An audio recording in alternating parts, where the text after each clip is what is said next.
बिस्मिल्लाहिर्रहमानिर्रहीम नहमदुहु व नसल्ली अला रसूलिल करीम अम्मा बाद। मोहतरम नाज़रीन किराम,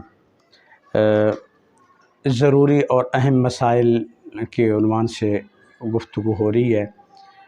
तो ये चूँकि बहुत अहम और ज़रूरी चीज़ें हैं और आम तौर पे ये मसाइल पेश आते रहते हैं, तो उन अहम और ज़रूरी मसाइल को मैंने यकजा किया है ताकि वो अहम और ज़रूरी मसाइल आपकी खिदमत में पेश करूँ, ताकि हम कोई भी ऐसा अमल ना करें जो खिलाफ़ शरअ हो, खिलाफ़ सुन्नत हो, या जिसकी वजह से हमारा उम्रा या हमारा हज या हमारा कोई भी अमल जो है मकरूह हो जाए, या खुदा न खास्ता उसकी वजह से दम पड़ जाए, या अमल में की कोई कमी कोताही हो जाए।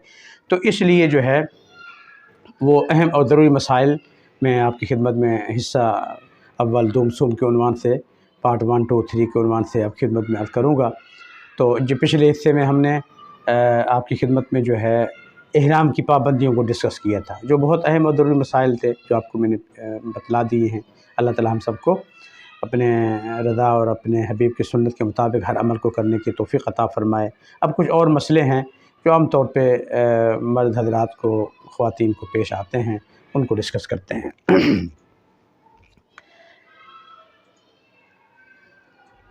एक मसला ख़वातीन के हवाले से समाअत फरमा लें कि अगर एक औरत पाकिस्तान से जा रही है, उम्रा करने जा रही है या हज की नीयत से जा रही है, और वो इहराम की नीयत करते वक़्त मख़सूस अय्याम होने की वजह से नापाक हो, तो वो क्या उम्रा और हज की नीयत कर सकती है, इहराम बांध सकती है या नहीं?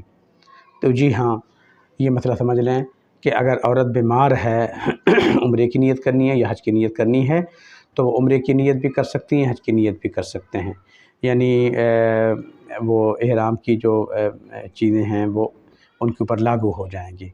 वो नीयत करें उम्रे की और उसके बाद तलबिया पढ़ लें, लिबास की पाबंदी उनके लिए है नहीं, तो नापाकी की हालत में, मखसूस अय्याम की हालत में, मेंसेज में वो नीयत उम्रे की करके या हज की करके 3 दफ़ा तलबिया आहिस्ता आहिस्ता पढ़ ले, और उसके बाद उनके ऊपर इहराम की पाबंदियाँ लागू हो जाएंगी।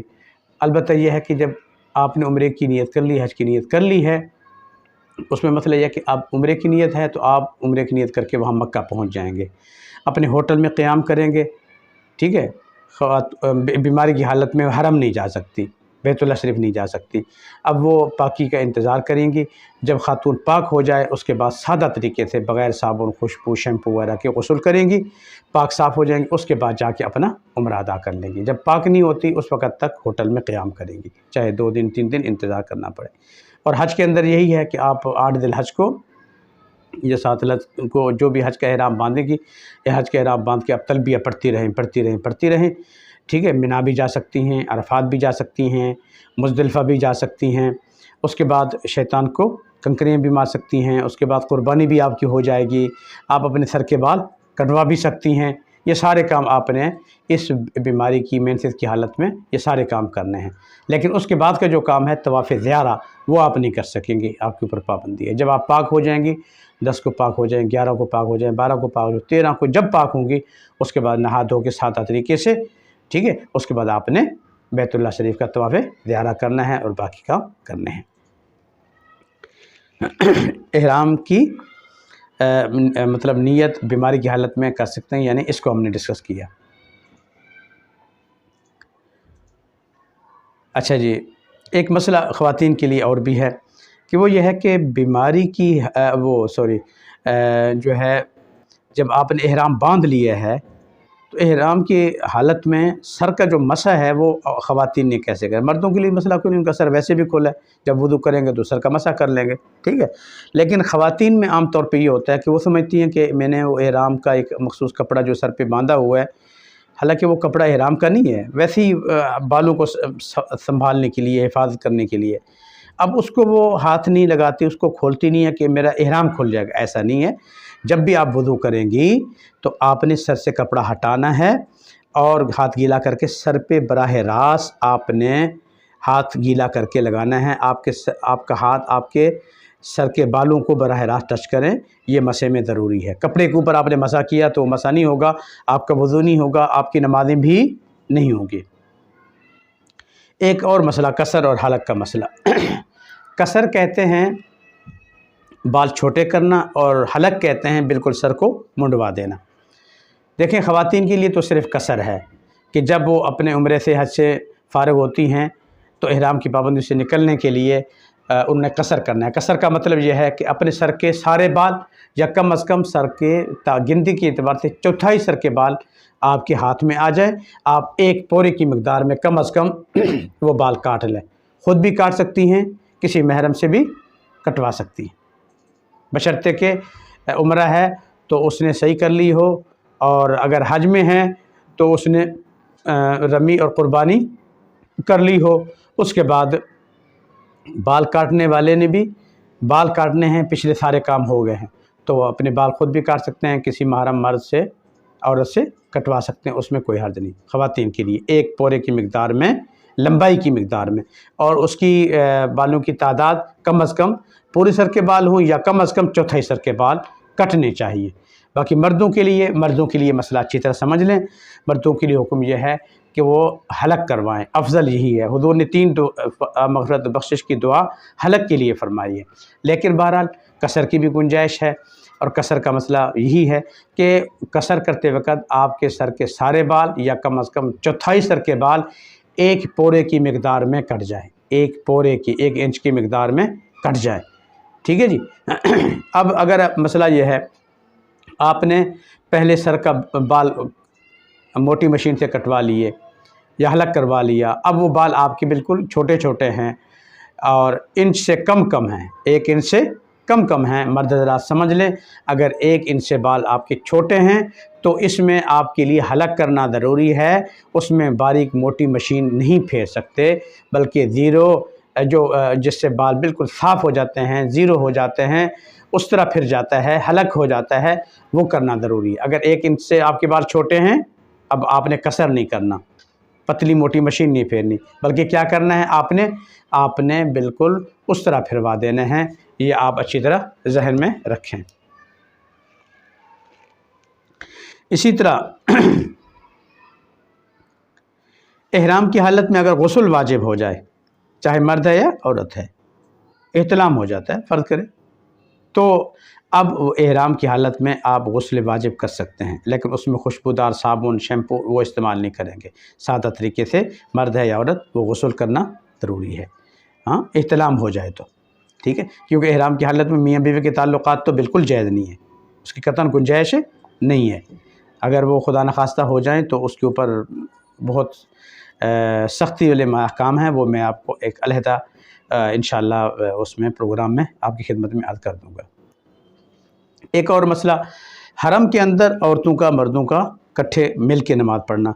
मसला समझ लें कि एक नमाज एक ही जमात में एक मर्द औरत, चाहे मियाँ बीवी हों, चाहे बहन भाई हों, चाहे बेब बेटी हों, चाहे माँ बेटा हों, इकट्ठे खड़े होकर नमाज नहीं पढ़ सकते कहीं भी।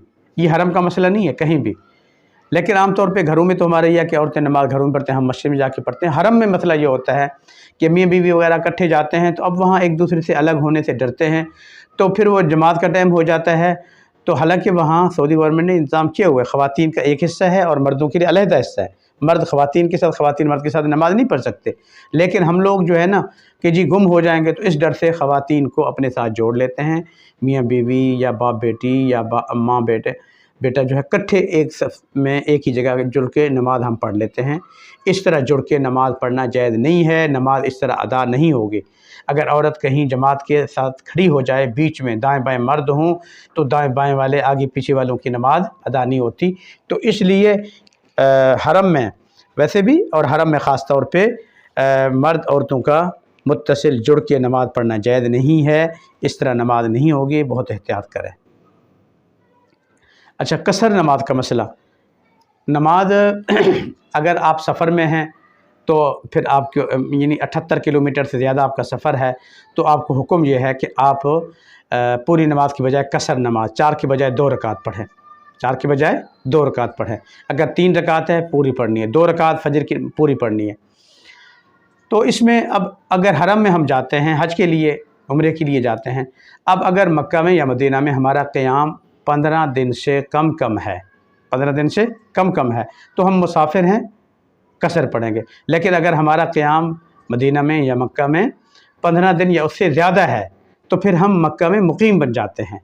लिहाजा अगर एक आदमी मक्का में पहुंच गया और उसका मक्का का क़याम, उसके बाद मिना का क़याम, उसके बाद अरफात मुज़दलिफ़ा का क़याम या हज के बाद का क़याम, टोटल अगर हम सारा जमा कर लें, टोटल क़याम 15 दिन या उससे ज़्यादा बनता है तो आप फिर मक्का में मुकीम हैं। मक्का में पूरी नमाज़ पढ़ेंगे, मिना में पूरी नमाज़ पढ़ेंगे, अरफात मुज़दलिफ़ा में पूरी नमाज़ पढ़ेंगे, उसमें कसर फिर नहीं कर सकते। अगर आपका टोटल क़याम मक्का और मिना अरफात मुज़दलिफ़ा का 15 दिन से कम बनता है तो फिर आप मक्का में कसर करेंगे, मिना अरफात मुज़दलिफ़ा में भी कसर करेंगे। इसी तरह एक और मसला समझ लें कि अगर अल्लाह ताला मौका दे तो नफली तवाफ़ कसरत से करना चाहिए। तो इसमें मसला यह है कि वो नफली तवाफ़ हम अपनी तरफ से किसी और की तरफ से कर सकते हैं। तो समझ लें तवाफ़ आपने करना है, आप तवाफ़ जब करेंगे आपको उसको पूरा पूरा अजर मिल जाएगा। अगर उसके बाद अगर आप उसको आप सल्लल्लाहु अलैहि वसल्लम की कोई इशारे सवाब करते हैं या आप सल्लल्लाहु अलैहि वसल्लम की तरफ से आप तवाफ़ की नीयत करके तवाफ़ कर लेते हैं तो जायज़ है। हज़रत इब्राहीम की तरफ से कर सकते हैं, हज़रत इस्माईल की तरफ से कर सकते हैं, माँ बाप की तरफ से सकते हैं, ज़िंदा और मुर्दा सब की तरफ से तवाफ़ कर सकते हैं, उम्रा भी कर सकते हैं। लेकिन बेहतर यह है कि जो दुनिया से जा चुके हैं उनका ज़्यादा हक़ है। जो ज़िंदा हैं वो तो अमल कर रहे हैं, करते रहेंगे, अल्लाह उनको मौका देंगे। लेकिन जो जा चुके हैं हमारे बुज़ुर्ग, हमारे वालिदैन, तो उनके लिए ख़ास तौर पे जब नफली तवाफ़ करें तो सबसे पहला तवाफ़ आप सल्लल्लाहु अलैहि वसल्लम के लिए करें, अंबिया के लिए करें, माँ बाप के लिए करें, अपने असातिज़ा के लिए करें, उनका हक़ ज़्यादा बनता है।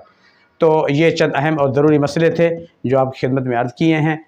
तो अल्लाह ताला हम सबको अपने हुक्मों को हुज़ूर के तरीक़े और सुन्नत के मुताबिक अदा करने की तौफ़ीक़ अता फ़रमाए। आमीन व आख़िर दावाना अल्हम्दुलिल्लाहि रब्बिल आलमीन।